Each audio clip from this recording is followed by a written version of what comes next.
Hey folks, wanted to do a quick deep dive on the dashboard view or the metrics view of the application.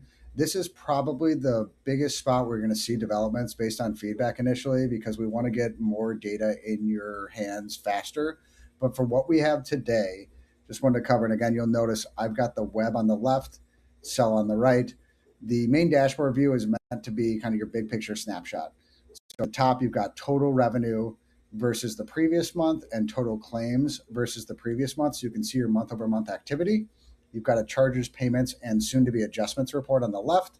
And on the right, you've got your payer mix. So who's paying you, who are your biggest payers. And again, this is all interactable. You'll also notice a filter down here at the bottom. You can filter for insurance payments. You can filter for patient payments, and that'll change your live data. It is not changing here with the demo data. We are going to put a bunch of other filters in. So per provider, per location, date range. So you could look at 6 months back if you want to. That's all coming. But for the initial launch, this is what we have at the moment. Additionally, you've got that money in segment of the dashboard. That money in is meant to be a look at what's actually paying. And you can see on both sides, it's a live progress bar because this is updating for you daily. So keep in mind, if you get a report from your team a week ago, the dashboard's going to be live today, and that report on the spreadsheet maybe won't update. That's going to be most prevalent on your AR reports. So just keep that in mind as you're looking at the data.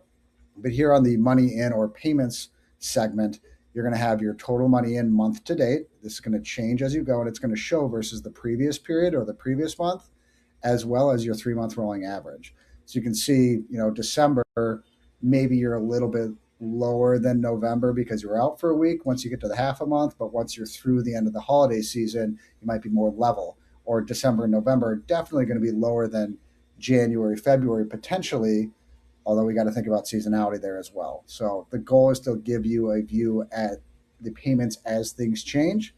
You've got your top paid CPT codes. You can see how many units were billed and how much money was collected. So what am I bringing in the most money for in terms of what I actually do at a CPT level? And then down below, you're going to have your top paid cases. These are patient names. Again, +5 brownie points if you can name these fake patients. But that's going to show you what patients' cases paid the most so far. I'm going to move over to the unpaid tab. This is your AR tab, kind of. You've got that actual AR report that we're all really used to here on the left, based on total count of claims and then total dollar of claims. Obviously, this AR looks like a dumpster fire, so don't worry. This is fake data. And then you've got your amounts outstanding per payer. And you're also going to notice you'll see patient in here color coded. So this should be our patient bucket. Below, you're going to see a per case view. So a lot of you are surgeons, obviously. You're thinking about your cases as people. What about that reduction I did a week ago, et cetera? This is going to show you who has cases at a person level that are outstanding for the largest dollar amount, how much was paid, if it was partially paid, how much is outstanding, how long that's been sitting out there for. These are the data points that are guided at talking to your RCM or your billing team about, hey, what's going on with these bigger cases where my money is sitting. And again, on the left here, on the right, you're going to have that same view on your cell. So that's the current deep dive. Again, we really want feedback on this. We want to continue to develop the product. So looking forward to hearing what you all think.